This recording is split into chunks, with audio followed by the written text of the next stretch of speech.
Is the emergence of Jordan Westburg something that kind of shocks you?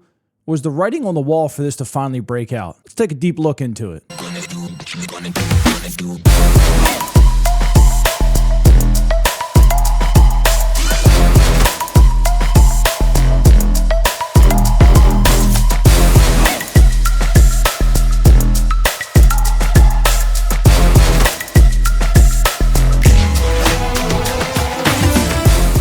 Let's first look at Jordan Westburg's college career. In his 3 years at Mississippi State as a starting shortstop, he hit .285 with 10 home runs and 102 RBIs, and he was considered to have a very above-average arm and above-average speed with a great glove. Fast forward to his draft profile, he's kind of gotten the same grades across the board. Between the 80 scale, Jordan has a 60 on the arm strength. This is prior to the draft. A 55 in the power, a 50 in the hit, and a 60 in the run categories. He was considered a very good prospect, which led the Orioles to take him in the 30th overall pick in the 2020 draft after Heston Kjerstad. He was a competitive balance pick, proven out to be making Mike Elias look like a genius right now. But is this something that Mike saw? Did Mike see a versatile player that he could move around the infield, come up as a shortstop, move him to second base and perform well, move to third base, not miss a beat? Now he's starting to be one of the best hitters in the lineup. Did Mike see this? Let's read something here in his draft profile and from Mike Elias directly and see if he saw this in Jordan early. So after the MLB drafts in 2020, this is what Mike Elias had to say about Jordan Westburg. He's a guy who has power, above average speed, who can throw. There's a lot to like here, and I think he can stay at shortstop. But he's athletic enough to move around the field and excel at anywhere that we put him. What is he doing right now? He's moving around the field wherever the Orioles need him, and he's excelling at every single position. Personally, I think he probably has the best glove in the infield. He's not a flashy shortstop by any means. He's your J.J. Hardy type player, right? He's going to make every single routine play. He's going to make a couple hard ones here and there. Just everything is just done. There's nothing spectacular. You're not getting out of him what you're getting out of Gunnar, right? Gunnar can cover a very large range, which is why Gunnar's the shortstop. It's not taking away from Jordan. But you're just getting that steady, every single day player who just looks the ball in his glove, no matter how hard it's hit, where it's at. He's going to just go get it. He's going to make an accurate throw right to first base every single time. That's just the guy you're getting. Mike saw this well before anybody else did.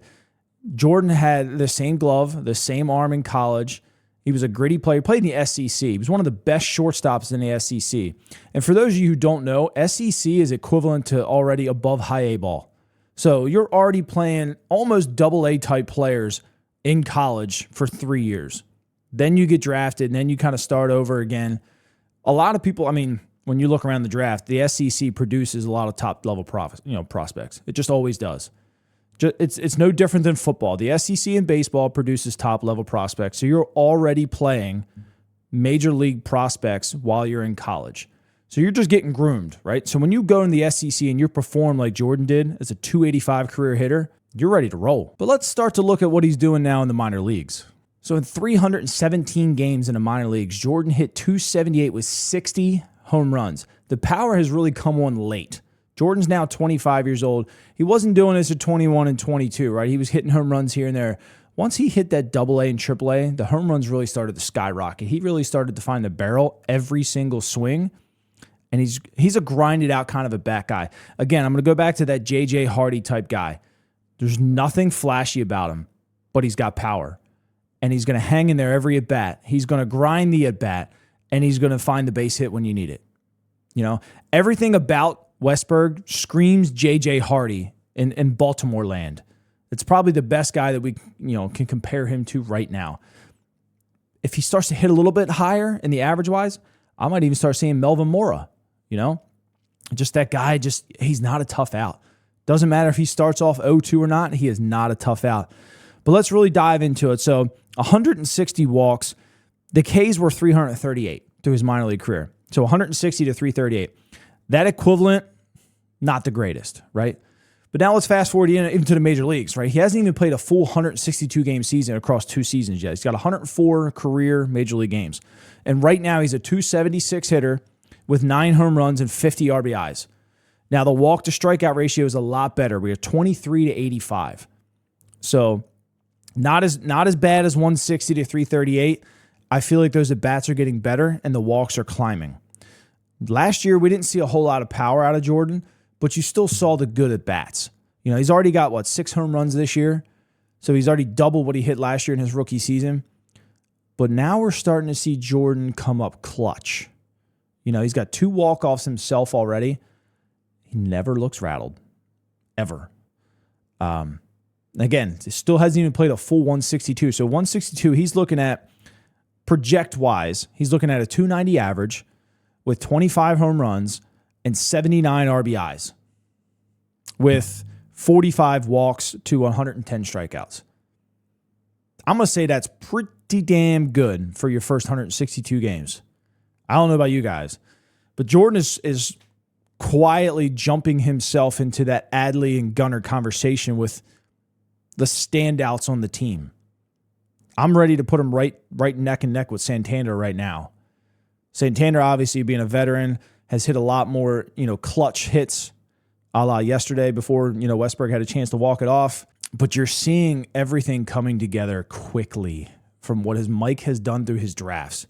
This emergence of Jordan Westburg, in my opinion, as a fan, it's new and shocking to us when a guy pans out. But this is a guy that Mike seen and wanted him and knew that this was the kind of guy that he was going to get. And Jordan hasn't broke course whatsoever. I mean, this guy potentially could, win a Gold Glove. The third base play is down this year if he stays at third. Could definitely win a Silver Slugger. Definitely win a Silver Slugger. And he's hitting right in the potential, the meat of the Orioles lineup. He's climbing every single week. Already won a Player of the Week once. Got 2 walk-offs on his resume already this year. The power is starting to come. We had 4 hits last night for a career high.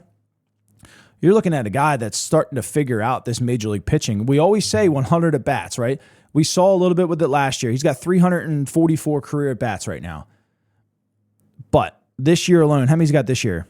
136, hitting 302. It has come together. You guys let me know in the comment section below. Did you see this kind of thing coming when you were watching Jordan in the minor leagues? Or is this just a complete shock and you're just riding the wave and absolutely loving it? Anyway, let's go Birdland. See you later.